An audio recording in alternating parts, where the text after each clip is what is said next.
Horizontal education, cultivating ideas. Hi, Cartology Cat from Horizontal Education here. So if you're watching this video, your staff has probably decided to make closing the opportunity gap one of their highest priorities of the school year. Our school, the Denver Green School, we made that a priority 3 years ago, and what we're excited to do is to share some reflections that we've had along the journey. In this video, you're going to get a chance to see a panel of educators, and we're going to be discussing the steps that we've taken to close the opportunity gap. What we'd like for you to do as a viewer is to get yourselves together in groups of 3, 4, or 5 and get a chance to watch this video. Periodically, we're going to be interrupting this conversation and posting a discussion question that you and your table mates can get a chance to discuss right at your table. Hopefully that brings about some robust conversation amongst your staff, and hopefully some of the points that are expressed in this video resonate with you as well. Either way, we think that this is an important first step that your staff can take in closing the opportunity gap. All right, welcome to our panel on closing the opportunity gap. I'm going to be your moderator, Cartology Cat. We all know each other because we work here in Denver, and 4 of us are employees at the Denver Green School. We're going to go ahead and introduce ourselves before we get grounded into our problem of practice. So on my far right, we have Prudence Daniels. Prudence is a lead partner at the Denver Green School, and she spent a lot of time in secondary education as well. We have Rico Wint, who is the founder of Young Men of Purpose, which is a mentoring group that works with schools to support African-American males, 3rd grade and up through high school? Okay, great. And again, I'm Cartology Cat. I'm a lead partner at the Denver Green School. I'm also joined by Dwayne Brown. He is a student advisor at the Green School. And lastly, Jose Pisa, a 7th grade teacher. What I want to do before we begin is get a chance just to ground ourselves in our problem of practice. So the opportunity gap or the achievement gap or equity issues in education, I think they're all used as synonyms. And I just want to make sure we can define what is it that we're here to discuss. What is the problem that we are solving for? So any of you guys have a good grasp of what you feel like the opportunity gap is? Yeah, Cartel, I don't mind jumping in there.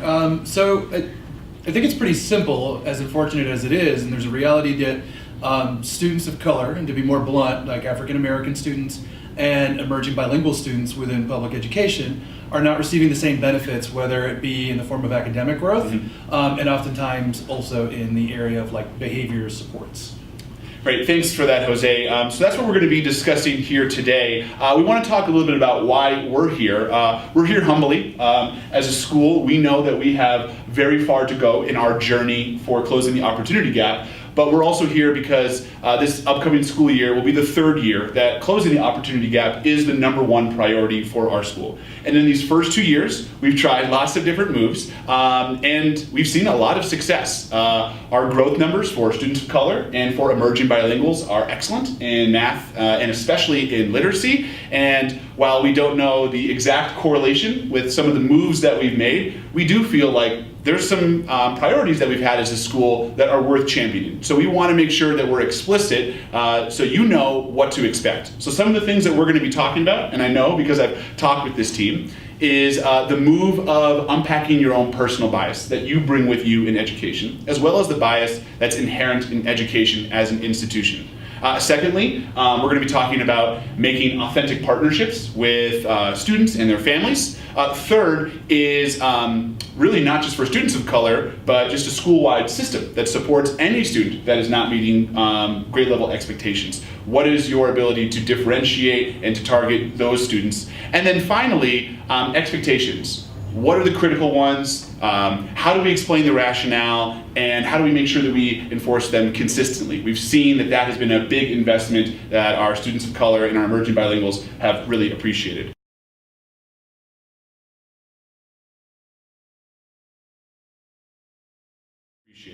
I've talked a lot to help set the stage, so I want to make sure to hear from each of our panelists. We're going to go with a rapid fire question. I want to ask, what do you feel like is the #1 move that you would recommend another school make to help close the opportunity gap?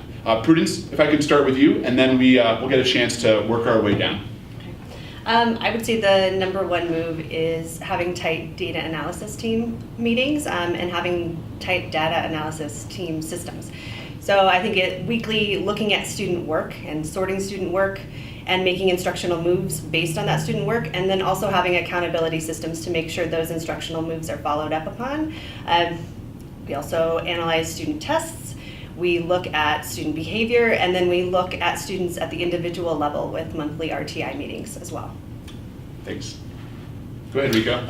I think what we really focus on with Young Women Purpose for sure, and the partnership we have with DGS, is making like really quality and authentic connections with the students and the families, and making sure that kids have a way to feel heard, and families are feeling like there's some outreach in between the partnerships with the schools, and the programs that schools are bringing in, and also meeting them on their level, which makes them feel, meeting the students on their levels, which makes them feel like they have something to be a part of, and something that that advocates for them in the school system.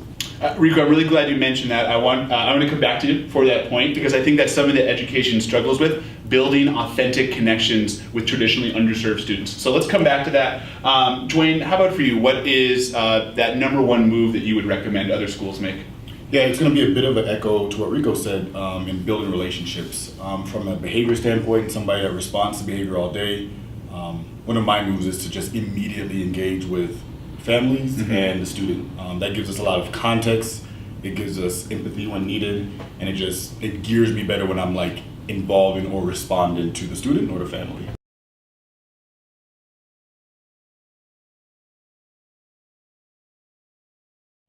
Excellent. I think mine is a little bit more of a general overview, but Cartel, you said the word invest, and that for me is pretty key. You can't have a priority in a building, and that investment not equal dollars, time, energy. So whether that be PD before school, after school, whether that be time set aside for meetings of any kind of like purpose, or bringing in outside like providers to help fill in the gaps where you as a team can't do it. You just got to be committed and not just talk about it. Great. Thanks for sharing that, Jose. Now, Rico, I did say I was going to get back to you, and I've seen Young Men of Purpose in action. I'm hoping that we can add some clips to that where you're getting a chance to partner with students, and just the connection that you have with these students and your ability to be an authentic partner in their development, where they trust you and they see you as a person that is a gatekeeper of information and of values is amazing. And then you're able to leverage that. And I think what we want to learn is how. How do you build these authentic connections with students, specifically African American men? That's a great question. I think what YMOP has been able to do or kind of bottle is mentoring from a cultural perspective, and kind of mentoring from a lens or a voice that sounds familiar. Not just my voice, but things and parts of culture and things that they understand, and bringing it to them and allowing them to unpack it and allowing them to see kind of what you're trying to teach them, maybe from the lens of a famous basketball player or a famous car or something that they're already interested in. But then I think just giving that love and support from that cultural perspective of being an African American man sitting down with the boys, and I think they hear me and they hear what we do differently, and I think that's what we see, the results we see. I think that's really powerful. I really appreciate you bringing that point, Rico, and I think I've seen that in my own growth. I was naive to different styles of shoes, and I know that you have a lesson that you do where you're able to incorporate that, and it's uncovered this whole world for me, where I realized how my cultural bias, I just really didn't understand how the level of where Jordans were at. And then when you bring that authentic lesson to students, they really seemed to gravitate towards that and believe that this is education intended for me. Now, Prudence, Rico mentioned here one prong of the approach, that connection, but I know that in addition to that, you also champion school systems that are really geared towards all students, but they can support any of our students that are struggling, including our traditionally underserved groups. Absolutely. Would you care to tell us a little bit about what moves that you feel like we can make as a school or that other schools can make that can really support within these types of school-wide systems? As far as the school data systems that I spoke about earlier, so each week teachers sit down together and they sort like student work ahead of time into different groups, kind of based on where, how close students are to meeting expectations for that standard. And then as a team, we're able to develop like what are the instructional next steps like for this group of students, and then the teacher goes and completes those next steps for that following week, and we come back together. And I think that system in and of itself is just so powerful because teachers feel so accountable to one another and are so invested in the system and in seeing student growth. They want to be able to report that students came back markedly improved from the week before. So I think that system number one has been huge for us. But I think also having additional systems for when students aren't making the expected growth are really important. And that's where RTI comes in for us, where each month we're looking at the kids that aren't making that growth in data teams, and we're teasing out what is behind that, like what are some root causes at the student level. And I think those systems working in tandem have been incredibly powerful for us and have made sure we're not letting any students slip, but they're especially beneficial for students that aren't part of the dominant culture and that may not know kind of all the codes of school. All right, Jose, I'd like to ask you a follow-up question. You've had an opportunity to hear about two different perspectives from Rico and Prudence, and they're kind of championing this two-pronged approach. One is making those connections, being authentic with students, and the other is having really tight class systems. And you're a seventh grade teacher, and you're the homeroom teacher for students, but you're also responsible for delivering their content. I'm wondering if you can just tell us a little bit about how you balance and how you utilize both of these approaches within your class, because I've seen you do both of them, and I think what our audience really wants to hear is some of the specific moves that you might make in either or both of these prongs. Yeah, it's a great question, Kartal. And it is a little bit of a balancing act, but I think it starts off with knowing that there's a place I want to get every student to. And it's a place of success, a place of achievement, and that some kids are going to require different moves to get there. And for a lot of our students who come in and they can recognize I am operating within a system, within a school, institution that wasn't built for me. Right? They need the love and the care that Rico was talking about invested up front to make them feel like it is a place for them to achieve and learn and succeed. And going about that in a way that's authentic and not just saying it like in a nice way casually, but like actually them seeing the energy and time and effort that you put into connecting with them as a human being, with their families, with their culture, so that you can then get into a tough situation with them and not tell them, no, you didn't do it, but hey, I believe in you and I know you can do this. And there's no reason why anybody else deserves the success more than you do. You deserve it as much as anybody. And for them then to be able to buy into that message and work along with you, because the capacity and the ability is always there. So it's just finding ways to tap into that capacity and that ability to be able to get them somewhere.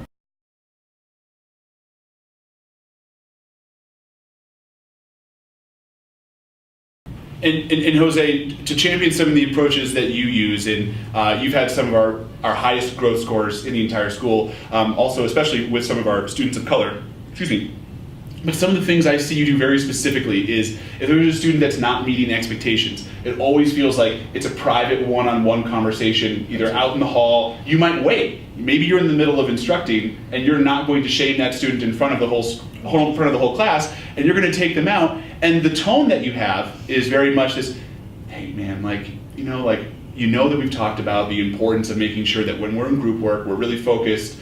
So you always hit that rationale. You're always talking to them as a person. There's never any shame. Following up with parents whenever possible. So just to kind of put a specific memory that I have of the way I see you interact with students, that's something I see that's a really powerful move for how we can deliver and hold students to expectations. I want to make sure that we hear from all of our panelists, so we're going to do another rapid fire question. And this question is, we've been in education for a long time, and we've seen things that have not worked, and then maybe we've seen some things that have worked. So what I want to simply ask everyone here is, don't do this, but do this. I wanted you to tell us what's something, a move to avoid, and maybe instead a move to make. And Jose, can I start with you, because last time we started with Prudence? Yeah, I think so. Oftentimes when we're working with students, you mentioned it a little bit before, Kartal. There's a point at which you're justifying and rationalizing, and I think that's okay to do. And then there's a point at which perhaps like a mistake has been made by someone, and at that point, the idea of shaming or trying to continue to repeat a message when a person may know it already, I think is a waste of time. And will only like injure and harm a relationship that you have with the student. There does sometimes reach a point where you just say like, hey man, sorry, you made that mistake, let's go make it better. And just move on. And that's it. Like, these are fast moves. Hey, I'm gonna let your parents know, tomorrow we're gonna come in and we're gonna be great. Done. That's great, thank you. Dwayne, for your rapid fire, don't do this, do this. I would say don't demand contrition, especially in the moment, especially if it's inauthentic, especially if it's just self-serving. I would rather play the long game with students and give them understanding and revisiting the subject over and over and getting to a point where we can get them to see the wrong, the why, and then letting them kind of just take that information and then unpack it themselves and make a decision to where they're going to go with it. But if the end goal is just contrition, most times you're going to get a lot of repeat offenders. I think I'll answer this one as well. I would say don't assume that students understand why an expectation is important, and do explain why this expectation connects with this individual student. To quickly give an example, we have our path to success, so we explain to students the reason that we have all of our expectations is it connects to your path to success, and we make the students make that connection so it's not arbitrary. Rico? Even when a student is extremely challenging, never ever change the expectation or standard that you have for them. Ever, under any circumstances. I believe that children will always rise up to the level of expectation you give them, but if you lower it because you feel like you're trying to do them a favor, you're not. Great. I would say don't spend the bulk of your data planning on data analysis, and make sure the bulk of your meeting time is spent on a teaching plan for the next week, whether that be academic or behavioral. It's that action plan that matters. It is not spending the bulk of your time on analysis. Great.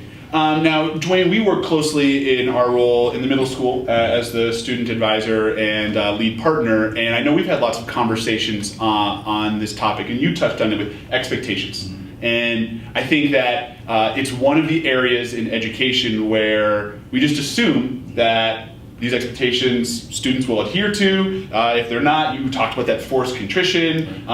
Jose was referencing almost that lecturing approach. And so what I'd love for you to get a chance to speak to is how would you suggest a school? We're an institution, you know, there's going to be expectations. How does a school roll out its expectations? How do we make sure that it resonates with students? How do we make sure that we can do what Rico said, where we can hold students to these high expectations? So what's your thought process on that?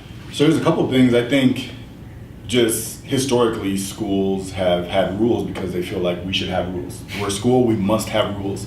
And one of the things that we do at DGS is we look over all of our rules and we just try to figure out what works for us. Why do we have this rule? And it has to be a solid reason and a rule that applies to everybody, not just some assumptive rule that we think will preemptively help us in the future with certain kids.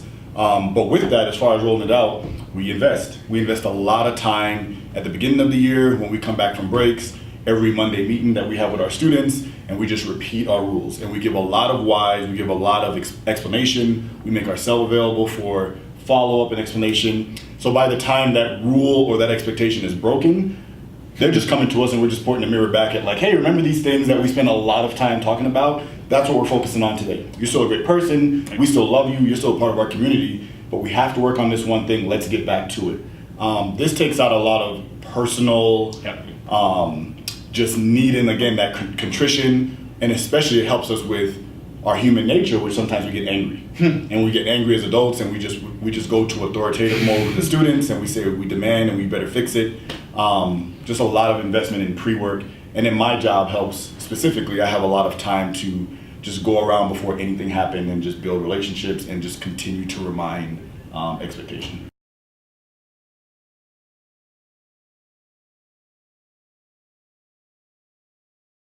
Dwayne, that's very well said, thank you. And I see that as being a parallel track that the school is always running. How are you explaining expectations, enforcing them consistently, connecting to the rationale, holding students to those high expectations? But another parallel track that we've touched on before is making that authentic connection. Am I buying into the school? Yeah. Does the school love me?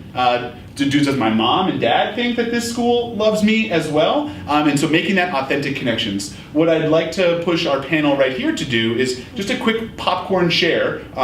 What are moves that a school can make to build an authentic connection, getting as specific as possible. So if you have one, just quick raise of the hand and I'll try to point to you. Anyone have anything that comes to mind for a move that a school could make to build authentic relations, which can then be leveraged when we roll out our expectations? Dwayne? A move that I've done personally, especially with our African American families, is my role doesn't necessarily require me to be at these things, but things like back to school night or community events that we have, I'm always there and I'm always trying to build those relationships in a non-threatening, non-aggressive, non-punitive manner. And then I reach out on things that are also just celebratory moments. You won't only hear from me when your child has done something wrong. So just to name that, it's having positive communication with families whenever possible. Prudence? I think just noticing things about kids goes a really long way, whether it's a new haircut, a new hairstyle, new shoes, new outfit, especially sparkly, cat sweater, whatever it is, like that goes a long way, and kids remember that you notice. I mentioned it a little bit earlier, but I think just laying the foundation of like expectations, the way kind of Rico said, not just in the realm of behavior, but in the realm of academic support. Like every kid needs to know and feel that you believe wholeheartedly they're going to be amazing. Mm-hmm. And that needs to be communicated on a regular basis. They need to feel that from you so that they can rise to that expectation. I think one that I would like to share is just the power of email. I think with the way smartphones are used in our society, I think we used to think that email didn't reach a lot of families, but email does. And the ability to just send a celebratory email, you can even BCC to several families, hey, they got this 100% on this quiz. I'm constantly having families tell me that, I really appreciated that email. And what we do as a school is set aside 30 minutes during every non-contact day for staff members to communicate with families and build those connections. Rico, anything for you that? Yeah, this is your jam. Yeah, I think this is a bit obvious, I guess, but I think programs like Young Men of Purpose and other great programs that bring in an authentic experience to kids of color or just students in general, that touch them and reach them in that social emotional place that makes them come to school and say, maybe I can do more, maybe I can achieve more in math or sciences because maybe I just have a bit of edification in who I am as a person. And I think those things are very, very powerful. Unfortunately, street gangs and things have done an amazing job of discipling children. And I think that we have to bring some of that, not the negative part, the mentality of being with and walking with children through these experiences and allowing them to feel a part and be a part of something. And you do a great job, and something that our school, I think, has stolen is having these really positive events. Skate City and the bonfires and the pizza. And we've stolen some of that by making sure that we have protected time in our school week, which is just for fun. It's just like, it's a field day, it's a dance, it's a Friday celebration, which we do every week with some silly minute to win it game. And students see that school is fun, I like school, I can buy in to school.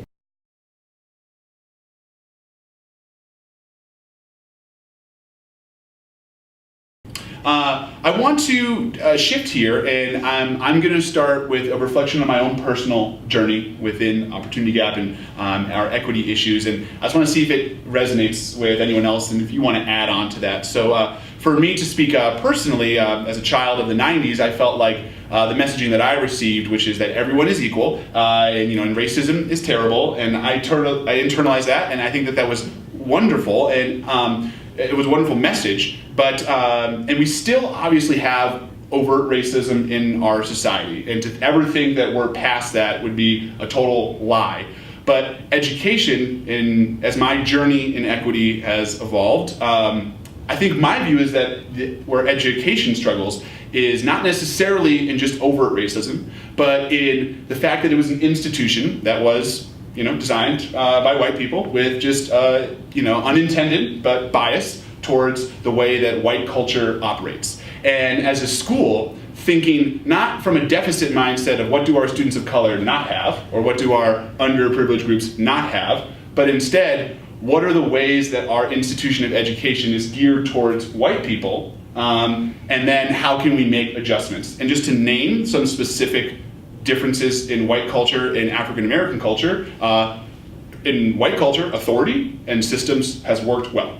That has been something that has been self-serving and positive. In African American culture, with segregation and civil rights and with slavery and just turning on the news and Black Lives Matter, you could not say in any way that deferring to authority and systems and rules have worked. And so as an institution, you're going to have to make adjustments. And we've talked a little bit about that.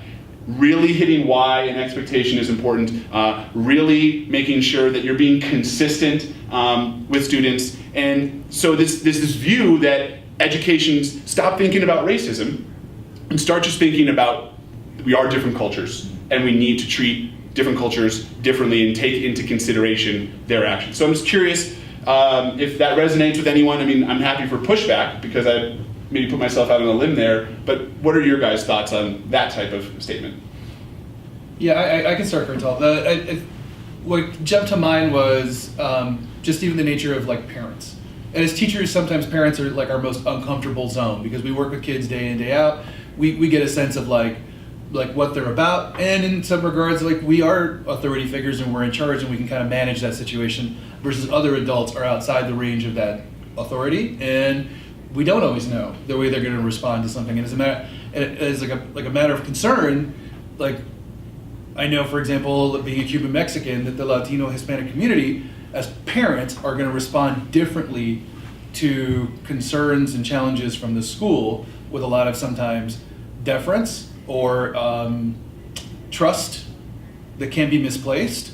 So they might allow a problem to fester for a very long time and not respond because in their culture, where they're coming from, you're taking care of that, and we're trusting you a lot to go take care of that.